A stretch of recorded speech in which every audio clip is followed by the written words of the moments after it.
We'll get started. First, I just wanted to say thank you so much for Infotec for having me today. I wasn't going to be here, but Miss Lopez, she did a really great job of making sure that I got into this room today. So I appreciate you. And thank you to all of the sponsors for today. A lot of really, really great sponsors. I know I got a care package in the mail that was really amazing. So thank you to everyone for doing that. So I'm Amanda Martinez. I currently work at Chromatic. We are a 100% remote company. I work with people from California, Australia, Taiwan, all the way through the Midwest. So we're everywhere. Here's my contact information. If you have any questions, just want to connect, have something that we could talk about, I love that. So please reach out. Today, we're talking about the art of creating space. Creating spaces is important for you and your team members, your coworkers, even your family, so that everyone has a space where they can come be their true authentic self. I think a lot of times we hear so often, especially if you're out there looking for a job, so many places will say, come here, this is where you can be your true authentic self. But if you don't have the space to do that, sometimes that's sort of hindered. So let's talk about what it means to create space. Creating space to me means all of these things. And without all of them, because they build off of one another, you're not going to be able to walk into that space being your true authentic self. So let's start with non-judgment. I always like to say, like, who are you to judge? Who am I to judge? When you're creating space and you're saying, hey, come here and be your true authentic self. Like, one thing I tell my kids is, someone else's choices, how does it negatively impact your life? If someone is choosing to wear something different, talk different, look different, comes from a different place, like, how does that negatively impact you? 9 times out of 10, it doesn't. So why, like, what's the point of judging someone? So I think that one way that I've done this with my teams is in the past year, 2020 was hard for everyone, even going into 2021. And I think so many people on my team and beyond came to me and said, I'm struggling with mental health. There wouldn't be a place for them to do that if we were a place where we were judging people. Mental health is really, really hard to talk about. May being Mental Health Awareness Month, like it's a problem. And there's a huge stigma. And so, like, why judge someone because they're struggling with mental health? Like, figure out a way to help them, especially as managers and leaders. That may mean forcing someone to take time off. It may mean reaching out in a different way. It may mean showing up at their doorstep with a care package. Whatever it is, I think mental health is one of those things that people can often feel judged about, that we all struggle with. And so it doesn't make sense to make people feel bad about something that they already feel bad about to begin with. Another thing that happened in this past year for me was I had someone come to me and say, I'm struggling to pay my bills, and they needed help. And I was floored that I was their person to come to say something like that. But one of the first things that they said was, I knew I could come to you because you weren't going to judge me and you would figure out a way to help me, and we could move forward together. So I think all of those things, it means a lot to me that I was that person that was reached out to. And I know that we've all heard this, but I love this quote: when you judge another person, it doesn't define them, it's defining you. So, like, what are you insecure about that you're taking time to judge others and have that negative impact instead of a positive one? Presence. So this is a tough one. We're all home. Well, most of us are. I still am, as you can see. And home has a lot of distractions. Open office had a lot of distractions. And so freeing yourself of as many distractions as possible so that you can focus on whomever you're talking to in whatever space that you're in means so much to the other person. Your notifications. This morning, I put myself on D&D. I logged into 100 different Slack groups to make sure that all of my notifications were gone, because those things can be very obnoxious and distracting. What I can't control is like my dogs, my kids, who thank God aren't here right now, but free yourself from as much as you can, and listen to understand. I think the most important part of being present with someone else is being quiet.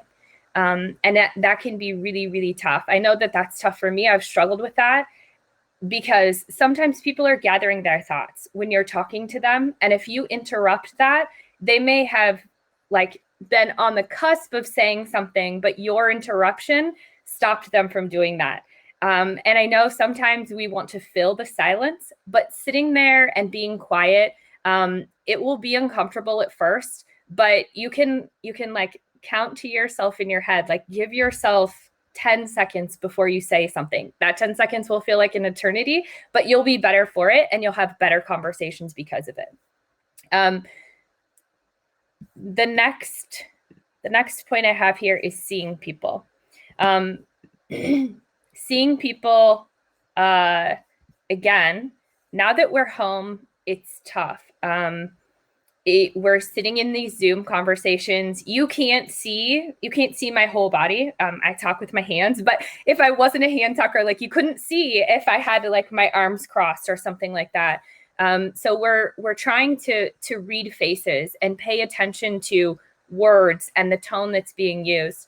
I think you can show people in a lot of different ways that you see them. Sometimes that's what I like to call sliding into their DMs and just saying, hey, this thing that you did today, like maybe they think that you didn't notice, but you shouting them out in their DMs is saying like, I see you, you did great. I think Mike hit on that when he was talking, when he said one of their core values was celebrating each other. Like find ways to celebrate other people, show that you see them.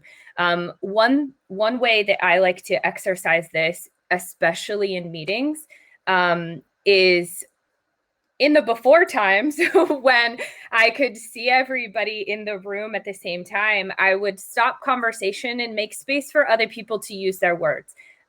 There's a lot of times where people are talking and there's conversation and we all want to be a part of it, but sometimes people don't know how to interject themselves. You don't have to be a manager. You don't have to be a leader to see that someone is trying to say something and they have a point to make. And so just create that space for the person to be able to talk. I know I had this person on my team who was in meetings, and I would often look at her face and say, okay, hang on, before we move forward, this person has something to say. I can see it on their face. And that created this space for the person to use their words. Otherwise, this person would never have interjected and said, like, I disagree with you, or maybe we should try this other thing. Remote work, again, makes this tough, but I think Zoom has come a long way since we've even been home. Be able to try to change your screen so that you can see as many people as possible, so that you can understand when someone is hitting that mute, unmute, but they can't figure out like when is the right place to interject their words. I know we've all been there with a mute, unmute situation. So paying attention to that is a great indicator of someone on your team has something to say, and you can be helpful by just like stopping the conversation and creating space for them. The next thing is ridiculously important is safety. People need to know that they can trust you and have vaulted conversations. So vaulted conversations, this comes from Brene Brown's, I believe it's Daring Greatly is the one that this comes from. And she talks about, I can come to you and I will do this with friends and family. And I will say, hey, this is vault. this is a vaulted conversation before I use any of my words. That way I'm saying like, I'm trusting you with these things. This is what I need to say. And I know that this isn't going to go anywhere because we have created that space where we both said, I'm trusting you and you're trusting me with whatever is coming next. The other thing is that there can't be any retaliation. Sometimes people are scared to go talk to a manager or someone they perceive as in power because they're afraid if they say something or disagree, or if they're not on the same page, they'll be retaliated against later. And you're never going to have those vaulted conversations if there's that fear of retaliation. I think, especially as managers and leaders, we have a responsibility in making sure that people understand that your words are safe here. You can say whatever you want and it doesn't go anywhere. And I think the other half of that is like, you have to know when you're having a conversation with a coworker, whether they're on your team or not, if it's a conversation that stays with you versus the conversations that they want you to do something with. Go talk to this other manager. I don't know how to do this. Will you facilitate a conversation? So one example that I can give you is in 2020, I think it was at the very beginning of 2020, I had a coworker who came to me. I was not this person's manager, and they came to me with a domestic issue that they had at home.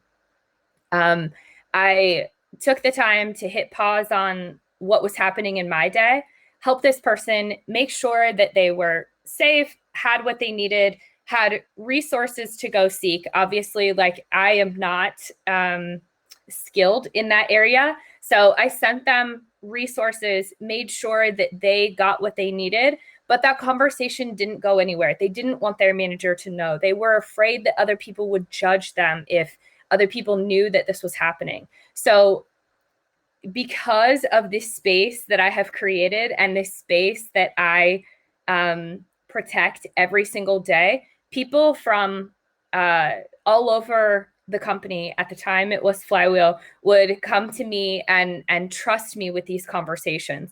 And that's because I created these super safe spaces. I think the other side of that is knowing when you need to get HR involved, knowing when you're talking to someone as a manager versus talking to someone as a friend. And I know sometimes those lines can be fuzzy, but you have to use your best sort of judgment in those cases.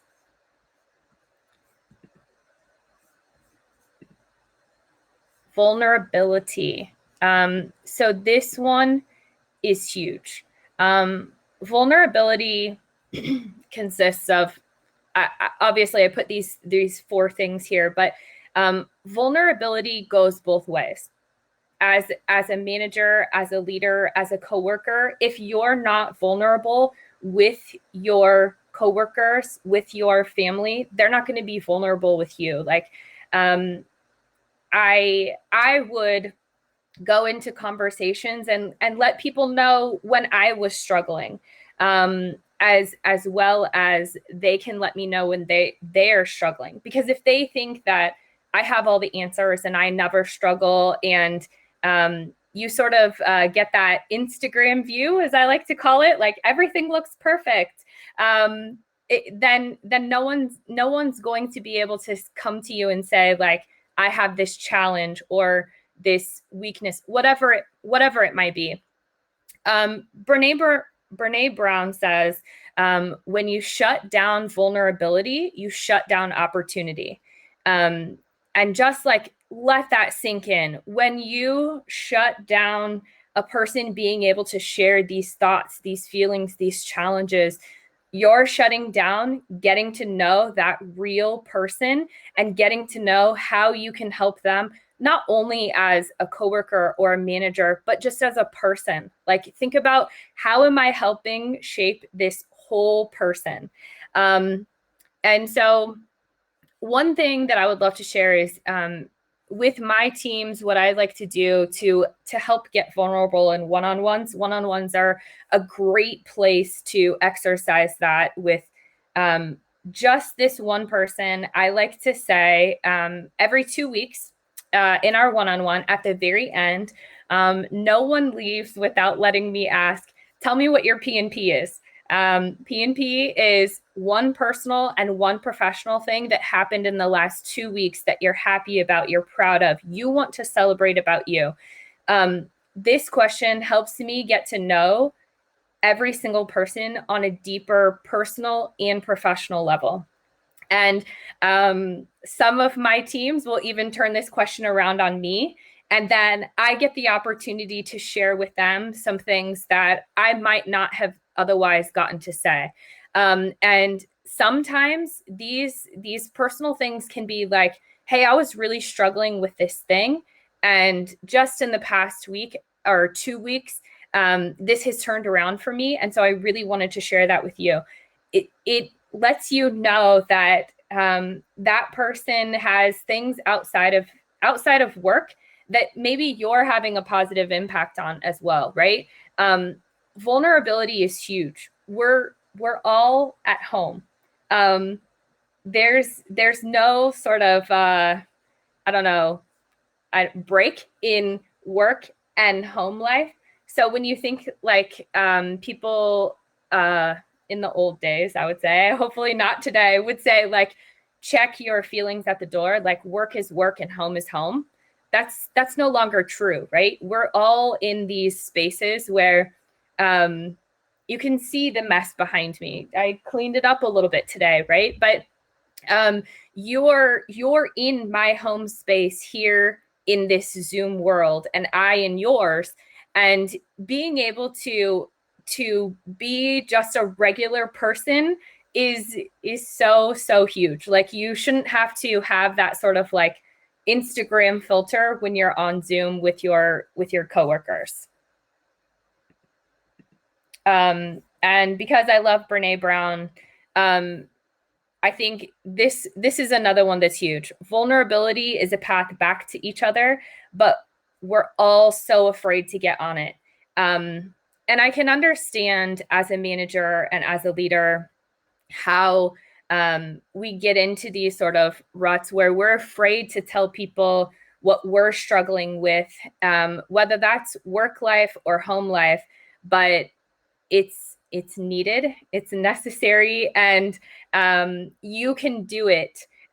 You can be a manager and still be a friend, because you can exist in both spaces. I've done this with a lot of my teams, and you can do it. I know that you can.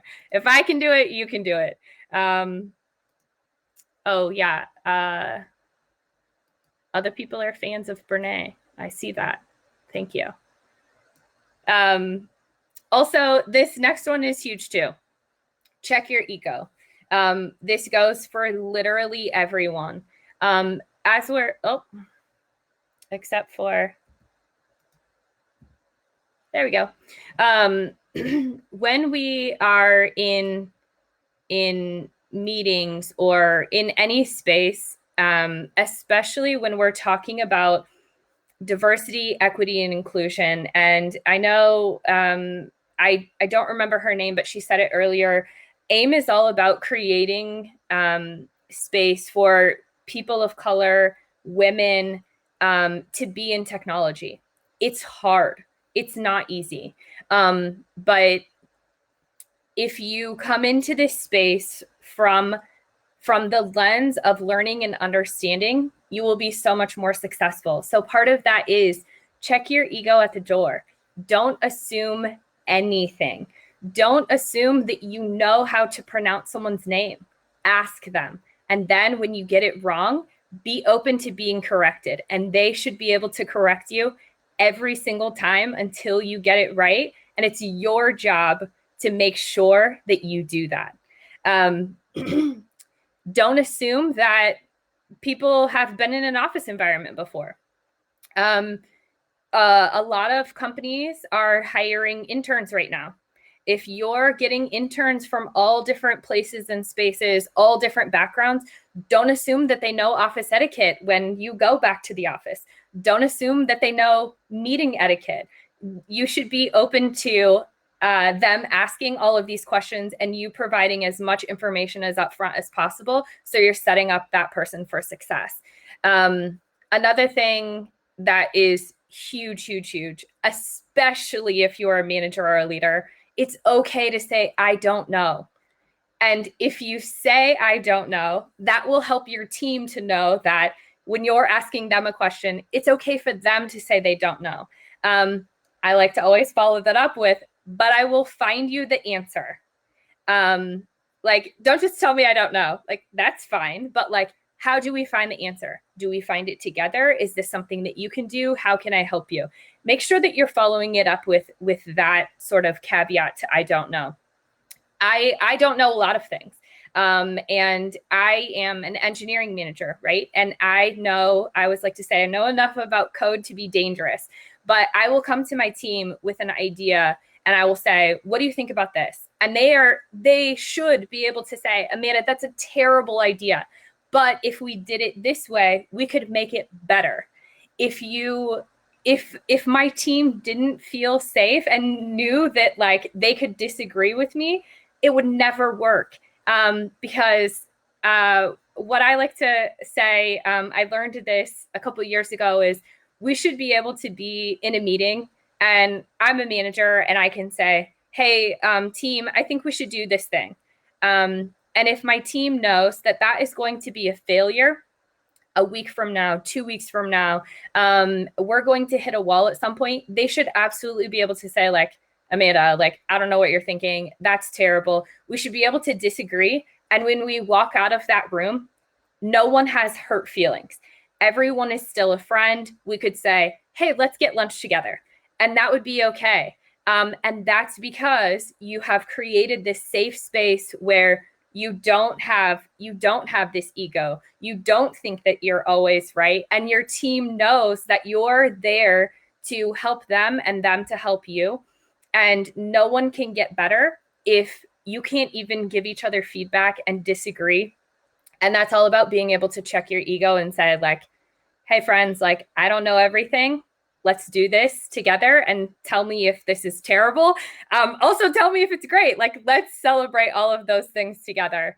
Ego is huge. So let it go. Accepting others. So again, going back to come to work and you can be your true authentic self here. That's often what we're told, but then when you get on the job, you get into a meeting and you're told you're too loud. I'm always the loud one. I will always be the loud one. Or you're too bossy or too whatever. This goes along with judgment, in my opinion. If we were all the same, it would be so super, super boring. Accept people as they are. If we are really creating a tech space where we want people to come from all different backgrounds and have had different experiences that they're bringing to our tables in order for our companies to be successful, we need to accept these people.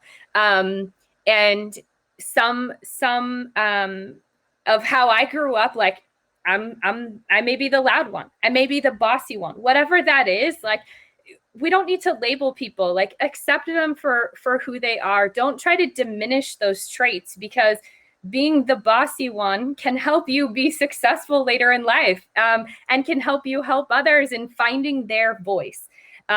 So trying to diminish those traits is diminishing that person's personality or maybe their culture. And so not being accepting of those things is just being super, super hurtful to those people.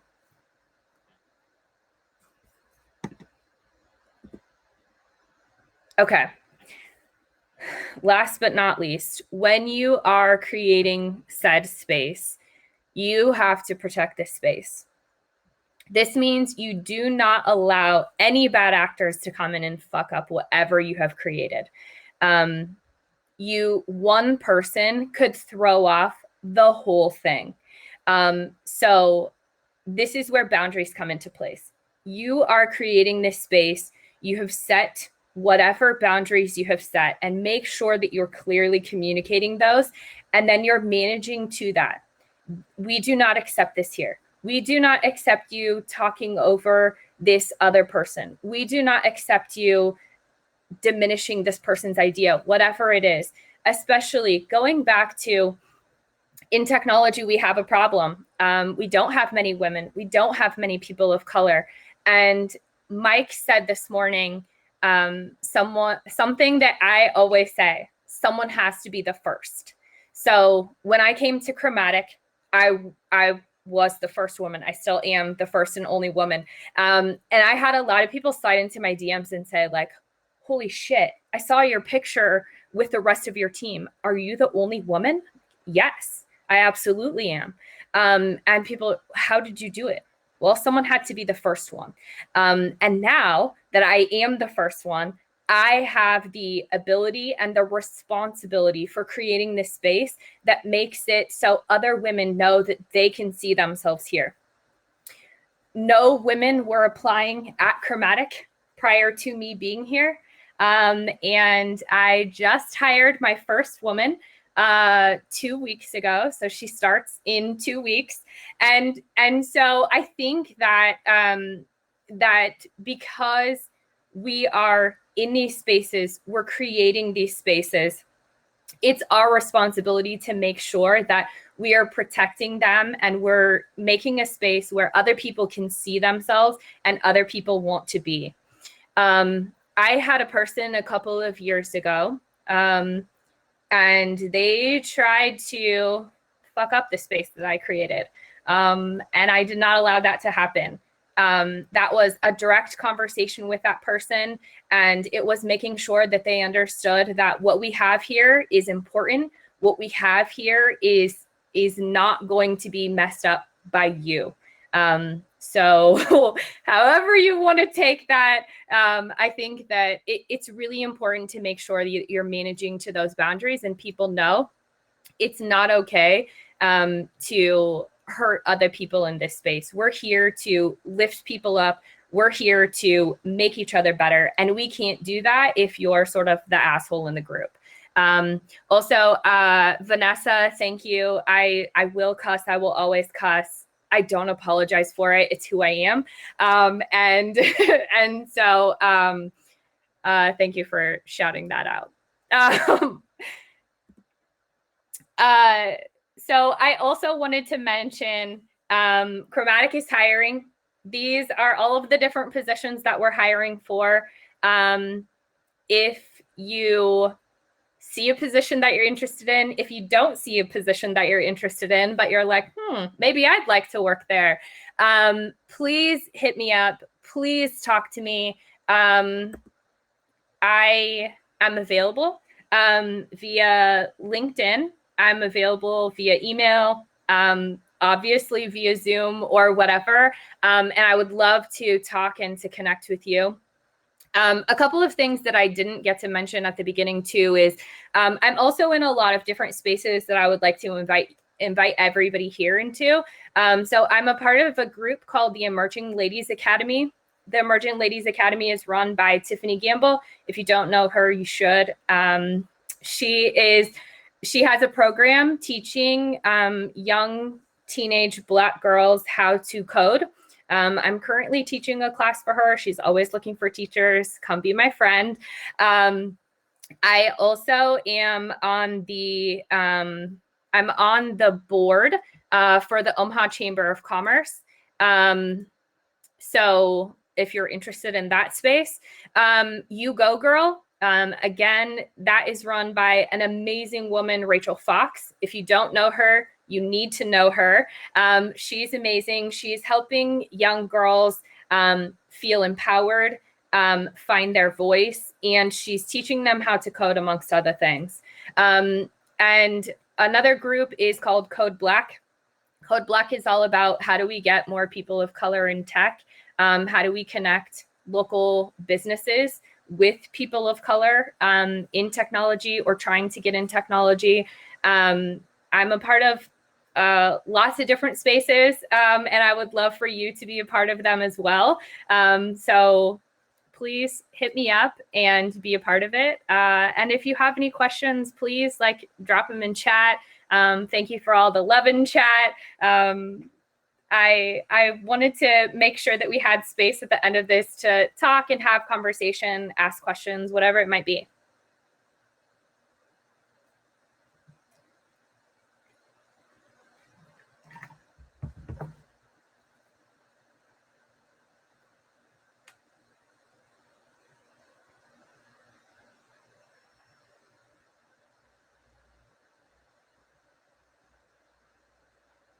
It's hard because I can't see you. Thank you, Vanessa. I appreciate you. Thank you, Tony. Thank you all for being here. I hope that you do connect with me in whatever way. I will respond to you. Thank you again for AIM having me. This has been super, super fun, and I appreciate all of you.